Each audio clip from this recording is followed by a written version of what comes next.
Okay. Are we back up? Everything. Yes, sir. I'm back up, and I'm back up, and my guest is Chris Earl Strunk, and we're talking about sovereignty, self-sufficiency. You said that that's the key, and that's what I made is the cornerstone of my concept for Liberty Villages. Liberty Villages is a restoration of the basis of all civilization, the self-sufficient family farm. With the technology that we have today, I mean, our founding fathers, you know, your grandfather came across this country, went out west, built a house in the middle of a desert, in the middle of a prairie, dug a well, sunk a well, and put a windmill up, and was able to live pretty comfortably and built this country into the power it's become. They did that on a self-sufficient family farm basis, neighbor to neighbor helping neighbor, you know, people working together in their states and in their counties. And the first thing that happens when a communist regime takes over, they go after three classes of people in order. They've done it in Africa, they've done it in Russia, they've done it and they've done it in the United States for the last 100 years. They go after the farmers first because they don't want you being able to feed yourself. They go after the intelligentsia the next. That's anyone that's smart enough to know what the hell they're trying to pull. And third, they go after the veterans and the law enforcement that are still loyal to the old regime. Now that's happening here.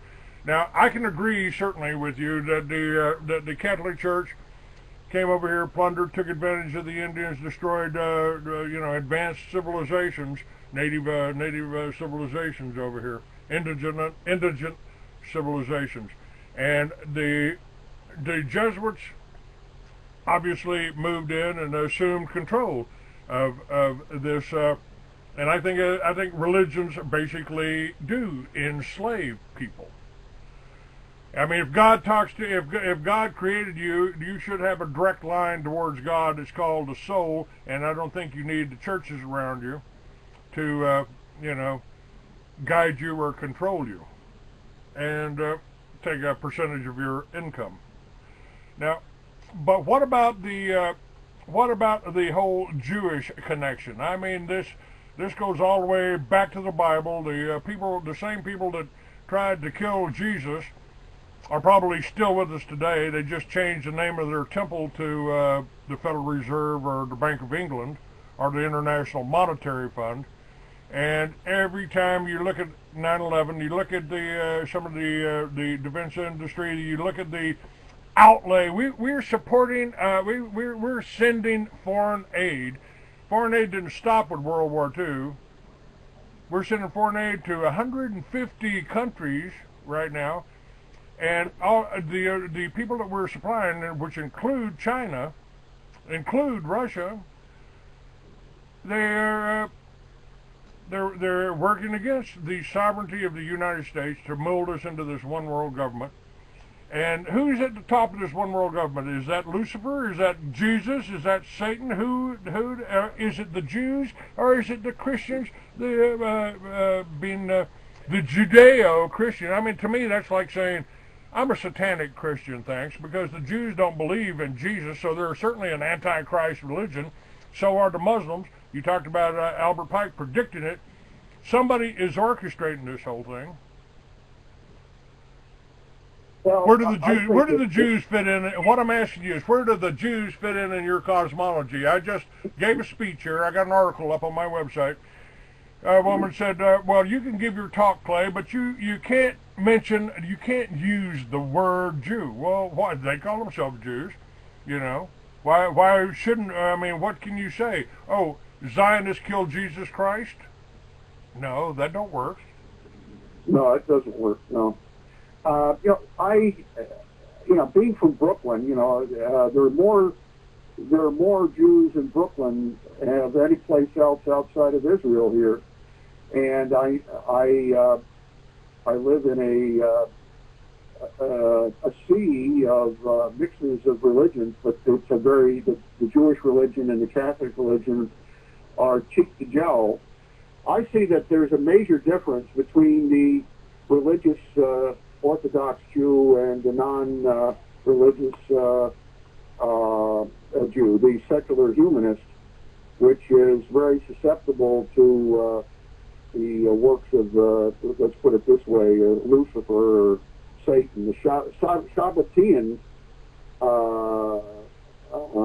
outlook, which is both labor Zionist in form and is a form of Luciferian practice, which fits in extremely well with what the Jesuits do at the top of the pyramid. I don't think that the Jews are at the, they certainly are operating as the front office of the shadow behind them, but I don't think that they're anywhere as powerful as the Jesuit dark forces that are controlling things. Wouldn't the Jesuits? I'm sorry. Go ahead. But we have a 20,000 man military sitting. The world is divided up in provinces, and there's a Jesuit in charge of every province, and that they report back on a daily basis to their command and control structure. And there's a man at the Church of Jesus, which is playing the grand three-dimensional chessboard.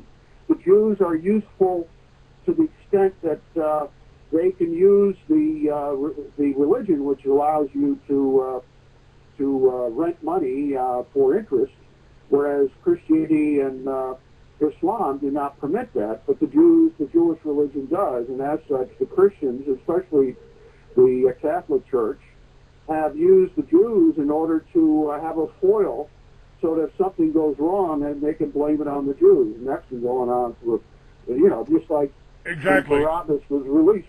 When Barabbas was released, and Jesus, who had no friends amongst the rabbis, who had just been chased out of the temple, but it was not the rabbis who crucified Christ. It were the Romans. The Romans did it. So that but the Romans are the ones. Look at Mel Gibson and his babbling on about the Jews. They're always the scapegoat.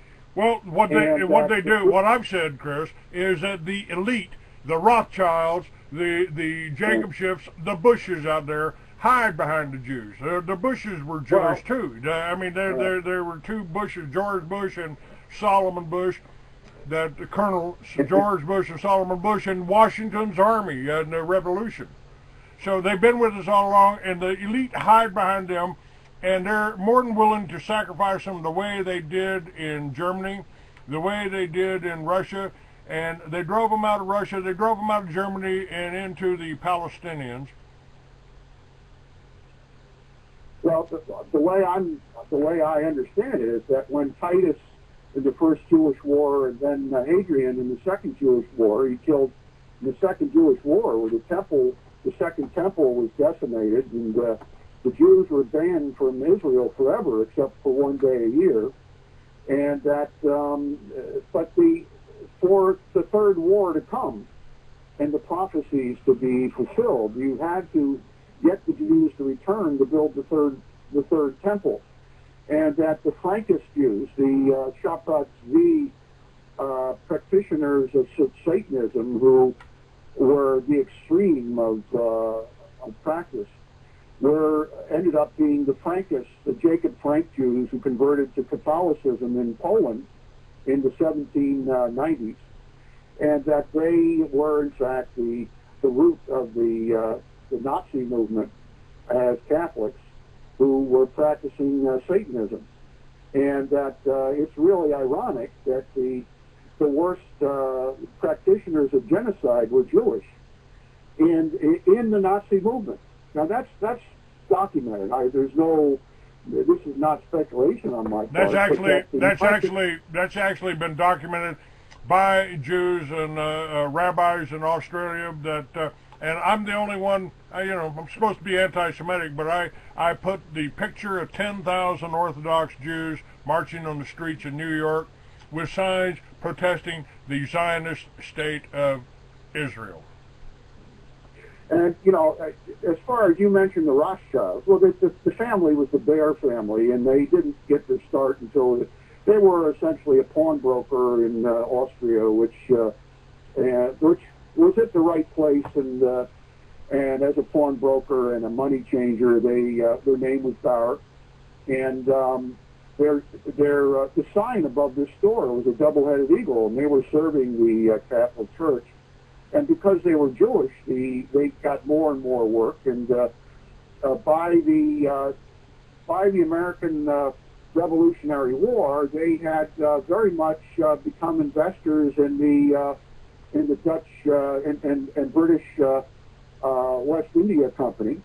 But they didn't become of power until the defeat of Napoleon, and through marrying off their daughters to royal houses, they essentially expanded their business to a point where the Catholic Church, the Pallavicini family in particular, the Pallavicini families go back to the Borgias and the Farnese family of Spain, who controlled Italy, and certainly Italy didn't become a state until after Garibaldi and the Sardinians working with Garibaldi conquered the three divisions of Italy, but that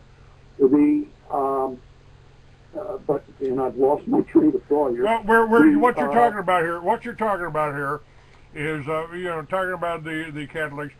There is certainly a plan for one new world order, and the Protocols of the Elder Zion spill it out. We don't know who wrote it, so it don't really matter who wrote it. It is a game plan for one world government under Satan or under the devil, with him at the top of the pyramid. This is their pyramidal structure and symbols. Well, the protocols were written to attack the Jews at the time of the rise of Disraeli and Dreyfus, the Dreyfus affair, and the impact of the Jews within important governmental and administrative positions to undermine the Jesuits. The Jesuits hated the Jews, and that they did everything they could to blame everything on the Jews. Now, the protocols were certainly written by the Jesuits, and there's no doubt about it, and I can provide documentation of that. Eric John Phelps has a great documentation on that in particular. He's when it comes to scholarship on the Jesuits, he definitely is the hound dog on that. But that I believe that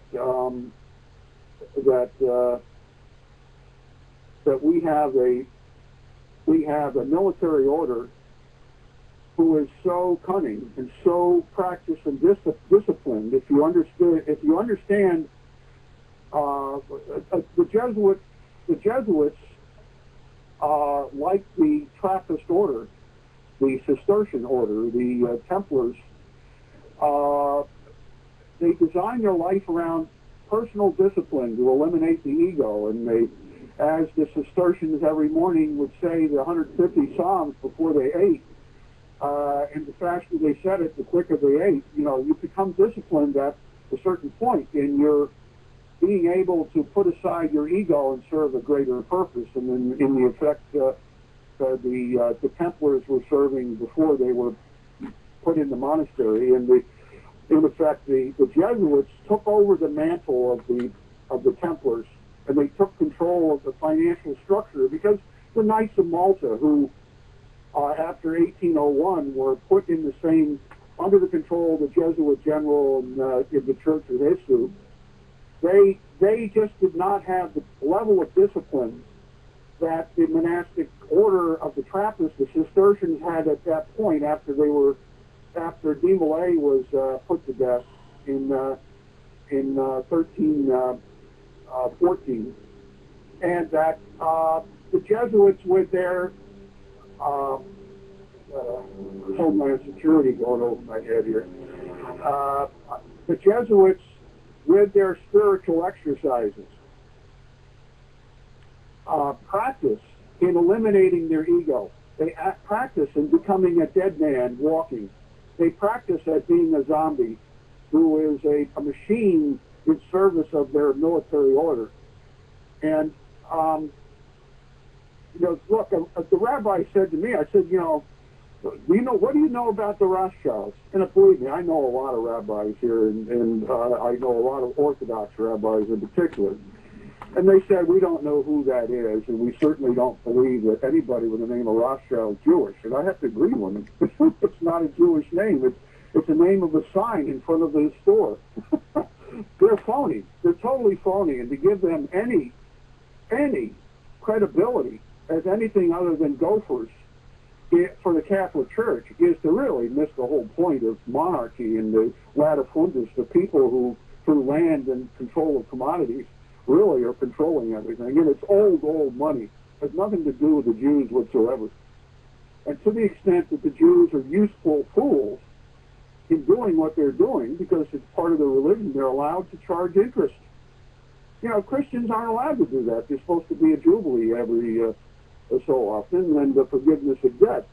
It doesn't work with Judaism. Forget that.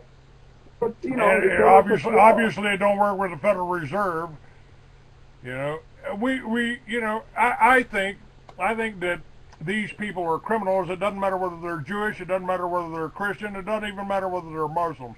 If you're stealing from your people and the people of a country, if you're exploiting them, if you're taking their minerals, if you're taking their oil, if you're taking their crops, if you're, hey, we'll even loan you our army to protect the drug crops, so you can bring your drugs back into America and bust Americans for selling it. So something's happening here. Something needs to be changed. We've been putting the wrong people in jail. You shouldn't put anybody in jail because they're smoking a joint. You ought to be putting bankers in jail for taking somebody's home. And Thomas Jefferson warned us, if you ever allow a private bank to issue your money, the banks and the corporations that spring up around them will leave your children homeless in the land that we conquered. 1 million Americans have lost their homes here in the last year. Now, one of the reasons that I invited you on and that I have you on is because you're talking about home rule. You're talking about the Brooklyn Home Rule Coalition. And in my opinion, if we diversify here, if we put together self-sufficient family farms, we work together in our villages and our small towns to make the most use of our land and the best use of the land. That's your answer again. If you can generate your own electricity and grow your own food, what do you need the Federal Reserve for? What do you need governments for? What do you need the Catholic Church for? Well, I need none of those. The problem is they're always sending their agents to make our life miserable. You say, when the people's property and their commodities and their resources under their control is stolen. Well, a real vital people, do not allow that to happen. The American people have been lulled into slavery. A slave is, there have only been a few slave revolts. I think the Haitians were one of the few, and they have been punished ever since by the church. A Jesuit has always been in charge of the Haitians, whereas the Dominicans have always had a Dominican. There are very few. The real punishment the Americans are suffering right now is Jesuitism, and that we deserve every moment of it, because we are absolutely, totally incompetent and lulled to the point of the drooling masses of protoplasm. Well, I keep telling people they don't call it program. They don't call television programming for nothing. or the school system. It's a total. I would get rid of the education system controlled by the federal government tomorrow. Absolutely, get rid of it. Get rid of the energy department, the Environmental Protection Agency. Get rid of all the friggin' administration, all that stuff. And I would put banking back to where it should be, and that's at the state level.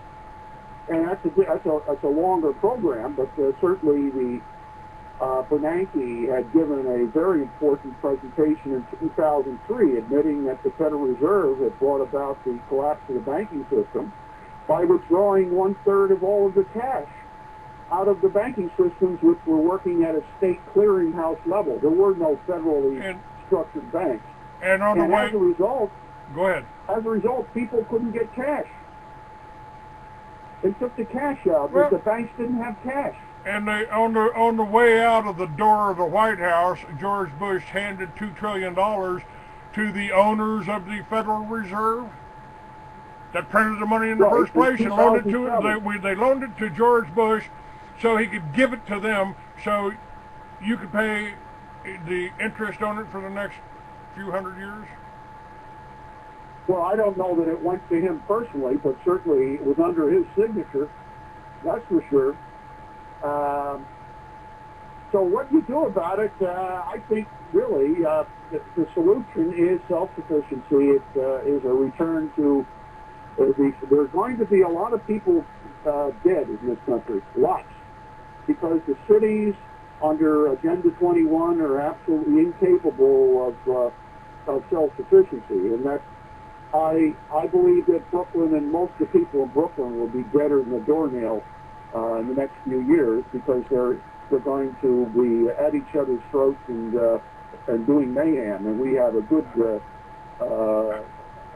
a view of what history looks like when the lights go out here in Brooklyn. I want to bring something up about Brooklyn. You know, you mentioned that a couple of times. I've been to Brooklyn. I've sold in Brooklyn, and on one corner I sold to a Christian American. One corner I sold to a Muslim, and one corner I sold to a Jew. Now, if they can live. If they can live in that same block and work together in that same block, why can't they do that in Jerusalem? Well, they always could. And, you know, that's remarkable that you say that. You know, I worked in rehabbing one of the largest block kosher hotels here in Brooklyn. And the man who owns the hotel, he said to me, he says he just doesn't understand. He was born in Jerusalem. And he grew right next door to Muslims. And he says, you know, my best friends were Muslims. And he says, I just don't understand why the situation's the way it is. He says, there was no problem in Jerusalem. There were Jews and Christians and Muslims living together. Well, in order to get something as messy as that, you got to have somebody spend a lot of money screwing it up. And I certainly put it at the door of the Church of Jesus and the Jesuit General, and that the whole prophecy that the temples have got to be rebuilt, and that the need to get to get all the Jews to return, to reverse the Mosaic and the work of Hadrian, so that all the Jews return, so that the temples could be built with Jewish hands. The temples cannot be rebuilt and have sacrifices again in the third temple without the Jews. So they don't want to destroy the Jews. They just want to destroy the ones that don't want to go back. And that's what the Zionist movement's all about. And are we still online, Clay? Yes, sir, we are. Oh, okay, I heard a beep. I think so. I believe so. I don't think it's... yeah. I think it's still working on everything. Rabbi Kahane, like the day of his death, Rabbi Kahane had made a speech saying that the Jews were in peril to continue to live with their, in a lull. They didn't understand that they were on the chopping block. That the Zionist Jews want to bring all of the Jews back to Israel as a big commune in order to build that third temple. And anybody who resists that, like there was resistance in Germany. The Jews in Germany thought of themselves as Germans. They didn't think of themselves as Jews. But that there was such a obsession by the Frankist Catholic Jews who had converted to Catholicism. The converts are the worst, Clay. The converts are always the worst. Let's take a call here, Chris. Let's take a call and see if I've got somebody from the 907 area code. Hello, who are you? What's on your mind? Yeah, this is Papa Bear. Hey, Papa, how are you? How's it up in Alaska? Yeah, Chris, I had one concern I wanted to ask you about. I agree that we don't really have an EPA or FAA or DEA or any of it. I think it's pretty much just, gluttony of bureaucracies. But I also know corporations do dump crap in the water and the air and everything. So what's the happy medium there? How do we get rid of these? Because they obviously don't work, but how do we have some kind of control to make sure this doesn't happen? Well, I put a lot of thinking to that. I was in the government bureaucracy myself for 10 years here in New York, and I know that when I dealt with family corporations, where there's a mandate that the family corporation had to be majority owned, that if the family no longer owned the corporation or a foreign interest came in, they would have to be banned. That's the way it was in Missouri. That's the way it is in Missouri. We've got to make the family and individuals and their reputation, put them on the line. Put the damn family corporations on the line. I don't care how big the corporation is, but if there isn't one family member put in charge who is going to take the heat and is going to be the one thrown in jail for his screw-up, that I think corporations should be dissolved. I believe they're just hiding places for thieves. And that, and I have nothing against corporations, but I'm saying that I believe that we've got to make corporations a human face. We've got to put the human face and a family face on corporations. The Ford Foundation is an example of what happens when a family loses control of their good name. The older Ford family member said he had made a big mistake by allowing the Ford Foundation to go in the direction it did. And he was right. They left. They said, we're no longer supporting the Ford Foundation. Ford Foundation should have been shut down at that point. So I believe in order for there to be a continuity of responsibility, that a family has got to be put on the line. And the sins of the father have got to be visited upon the future generations. So I put it in those terms. Sometimes you need a structure which is large in order to get big ventures going. Although big ventures tend to be very inefficient, but they absorb the organizational, command and control organizational structure, which is sometimes very useful.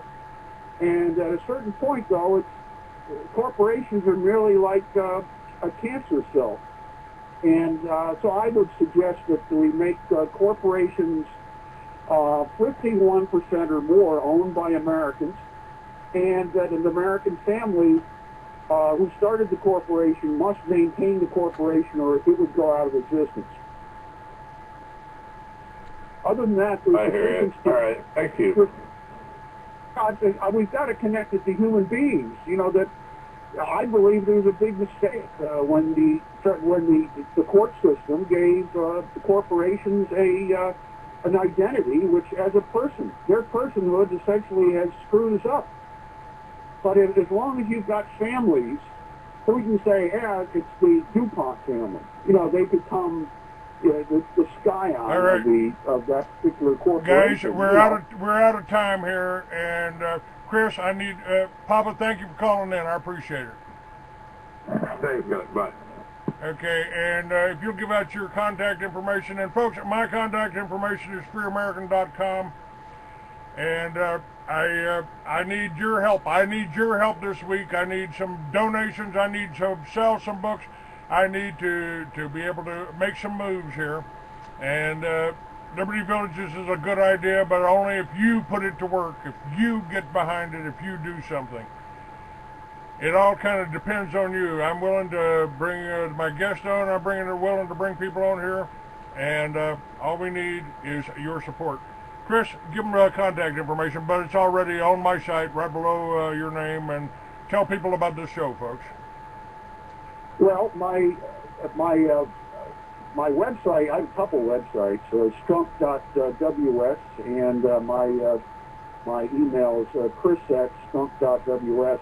My Association for Sovereign Home Rule is an organization, a pet project, where I'm trying to get towns and villages, in which we've got over 1,600 in New York State, to become self-sufficient. And that I believe in the strong energy, food, and self-defense. A self-defense perimeter must be created within communities in order for them to survive. Otherwise, we're finished. It's done. You've got the raw material.